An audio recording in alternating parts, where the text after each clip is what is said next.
Doug, it's breaking news, but I don't know if it's surprising news. A report from the NFL Network says free agent quarterback Aaron Rodgers has told the Steelers he will sign a one-year deal to play in Pittsburgh in the 2025 season. Oh, that's big news. Jerry Dulac of the Pittsburgh Post-Gazette, yes, had to get both of them in, says Rodgers is expected to attend minicamp next week. Oh, Aaron Rodgers out of the darkness retreat and into the Steelers.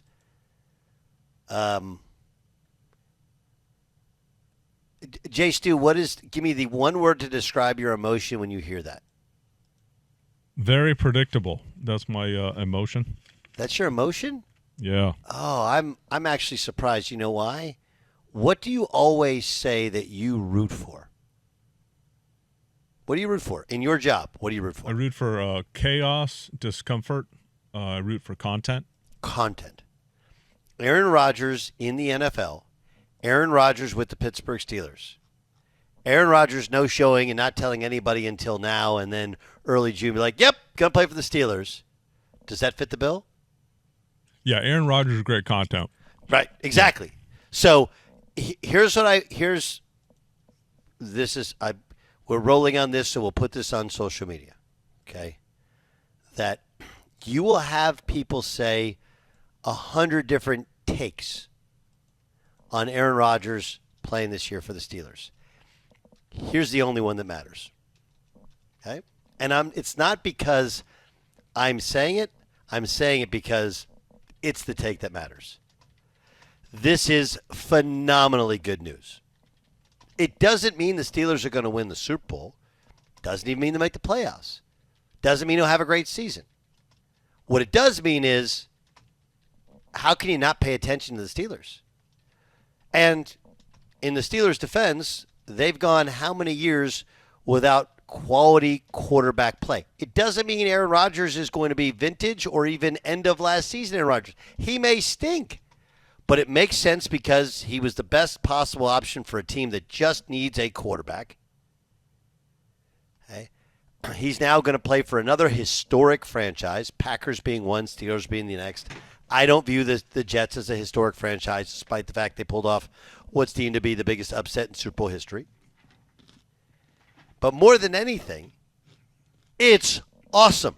One of the greatest quarterbacks of our lifetime has committed to playing another year in the NFL for one of the storied franchises and a long-tenured head coach who everybody likes, and we all give a pass because, he doesn't have a quarterback. Now he does, and a defense, and they're the Steelers, and they tailor-made it, got rid of their problem child wide receiver, brought in all these tight ends. It all seems to work on paper, and it doesn't matter if it does work.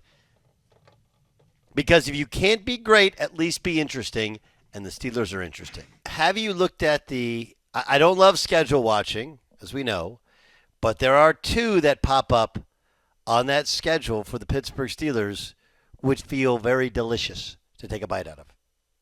Actually, three. Yummy! Three games.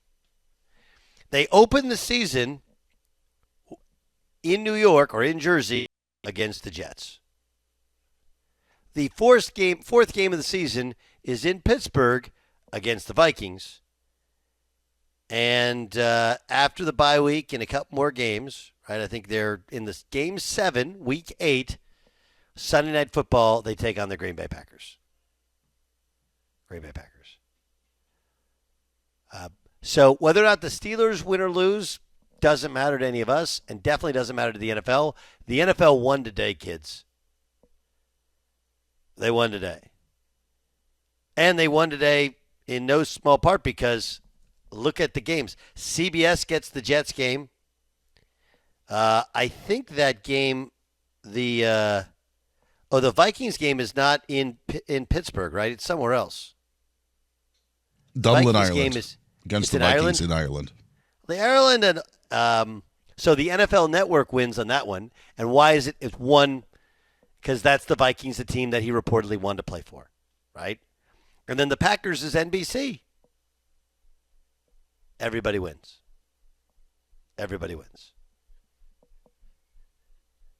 Buyer, your reaction as a native of Wisconsin, but also somebody who has never been a big Rodgers guy. Yeah, it's about time. Like, he needs to be in. He needs for the betterment of the team. This shouldn't have gone. It shouldn't go up to training camp. It shouldn't be one of those things.